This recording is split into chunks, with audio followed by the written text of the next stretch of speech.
Hello, Cindy here. How are you guys? I'm excited to be here with you today, talking about what's really going on with attracting unavailable men. I hear this all the time. I'll have people go, Cindy, I don't get it. I'll start dating someone and he seems to want the same things I do, and then he comes back to me and says, I'm not really looking for anything serious, or he, stopped showing up. Some of this I touched upon the other day around, what to do when he disappoints you.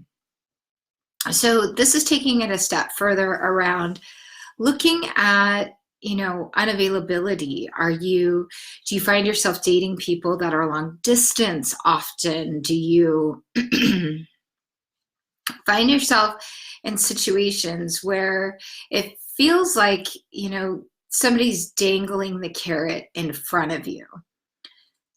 What's really going on there? Or you're not attracted to a lot of men. So I'm going to give you some real truths around this, real truth bombs. That unavailability is everywhere in your life. So there's, excuse me. So what do I mean by that? Well, the first thing I think about when I talk to a woman or I'm working with a client and they're struggling with continually attracting the same sort of man in with a different face, what it typically is it's something within you in your life. Nobody likes to hear this, because if you're having problems dating, having problems meeting men online, it's not their fault. And this is the thing that really ticks me off. So I'm going to get a little truth, not just truth, but it's all authentic and true. But I'm going to get really real with you guys. It's not them. It's not their fault. They're not an asshole for not wanting something. Yes, can your actions actually push a man away? Absolutely, because that's the fear that's going on inside of you that doesn't actually feel worthy of bringing in lasting love. So I'll get to that more later, because I want to give you guys a design this year to support you around really, truly, letting the shit go and bringing in lasting love. So the number one thing is, it's not him, it's you. It's not all these men that are being assholes, or they're not available, or playing games. It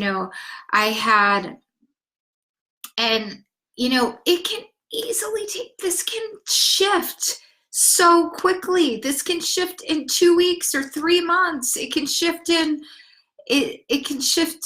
3 years. I have a client of mine that I was, she was getting to know someone who just wasn't showing up. And what's difficult is, a lot of times when a person is attracting unavailable people, there's a subconsciousness that knows it's not going to go anywhere. Or you want it and they're unavailable, so it makes you want it even more. Who's been there? I know I have. So what's that about? It's a worthiness conversation we can unpack more later. So what that looks like is, underneath it all, there's a fear of truly being seen and truly being authentic. And a lot of times, a lot of women don't see this, but they're not able to show up fully authentically with a man, and a man can see through that. So have you ever dated a man that said he wasn't looking for a committed relationship, and then the next woman he dated, he ended up marrying, right? It's the way, it's your way of being that also makes him not feel safe with you. So how do you shift that? You start to look at your life. So where are you not showing up for yourself? Where are you unavailable for yourself? Where are you breaking agreements in your life? So it could even be as easy as an example of saying, I'm going to get up an hour early. I'm going to get up at 6 a.m. and go to the gym, 4 days a week. And you hit the snooze alarm and you don't go. Or you or you cancel on friends, or you forget to call someone and you don't clean it up, right? So the thing is that, or when you're dating, you flake on men. So I touched upon this the other day. So what happens is it's feedback that comes back to you. Or there's a settling of getting to know or dating people that aren't really what you want at the end of the day.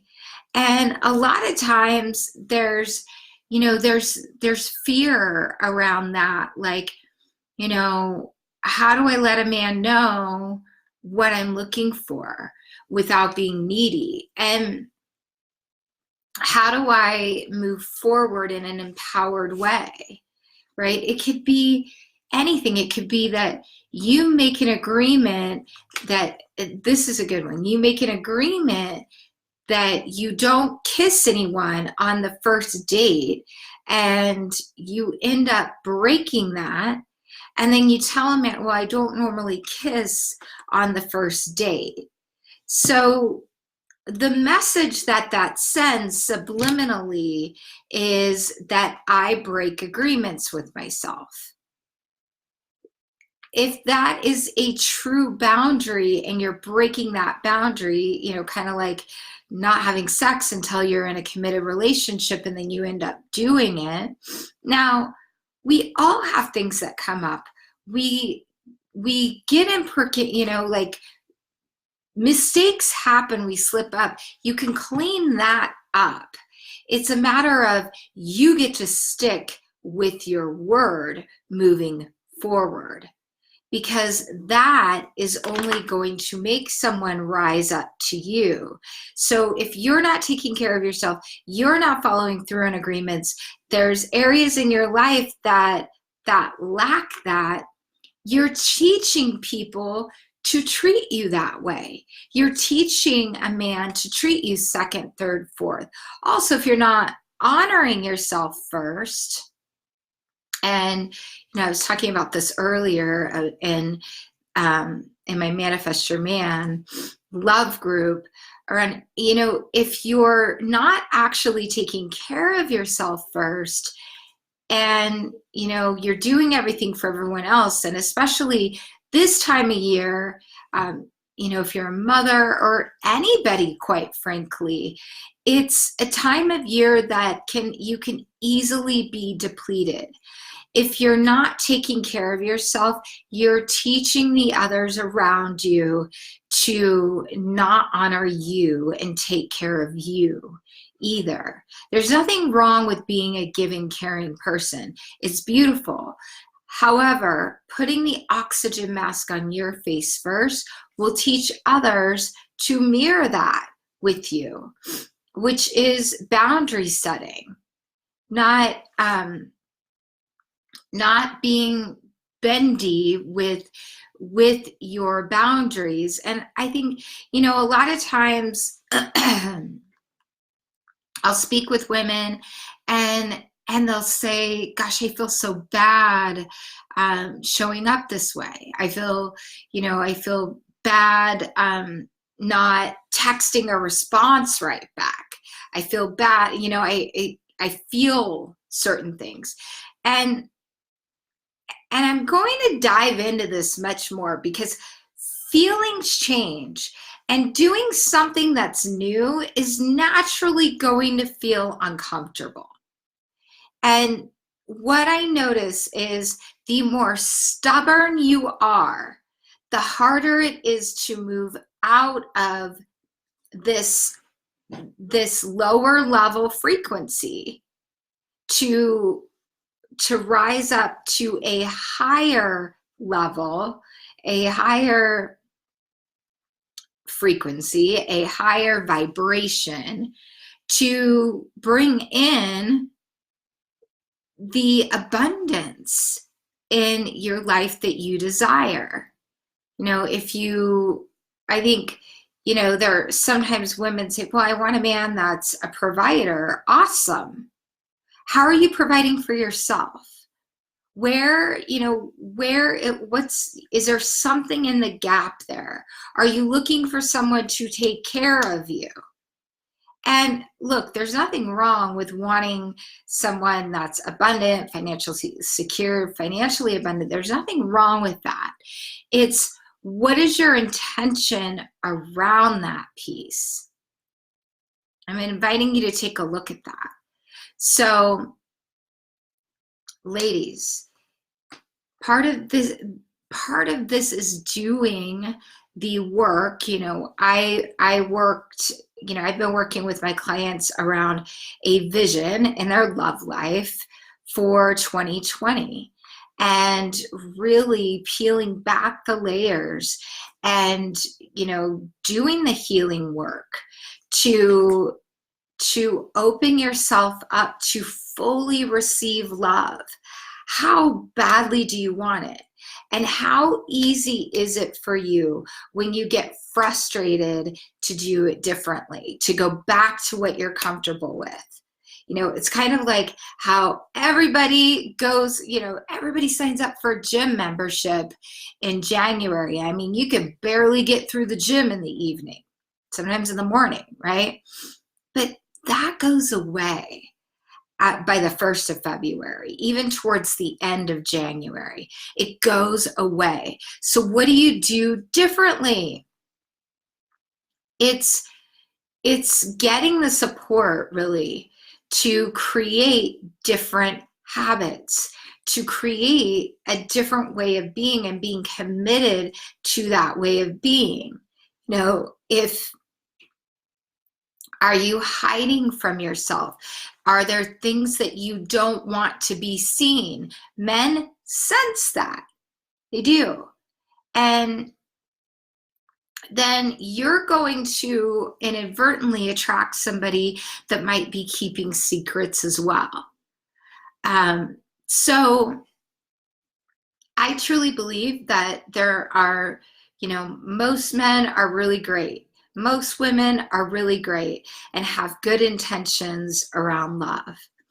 And, there's different things that play factors into this. There's attachment styles, and, you might be a little more anxious, and what does that typically attract? It can attract an avoidant person, or it can attract somebody that's really anxious. So a lot of times I'll talk to women and they'll say the pendulum swings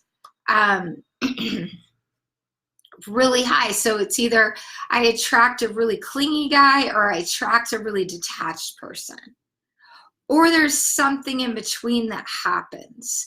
So it's getting to getting to the bottom of your value conversation and your way of being in the world. So if you, and this is not about being perfect, this is really about the ability to get to show up for yourself now. Forgive yourself for the past. We've all made decisions that aren't aren't always in our highest and best good, or we feel badly about. But if you hang on to that guilt and shame, it's only going to continue to compound. And then what you say you want and what you really feel you're worthy of, there's a mismatch, right? So shifting those conversations and starting today, I'm going to forgive myself. Yesterday was yesterday. I get to have a clean slate. You know, I believe in God. I believe that God loves us all so, so much and forgives us all the time, right? Forgives our ways of being. And if we come to with a, with a recommitment, he is never going to stop loving you, right?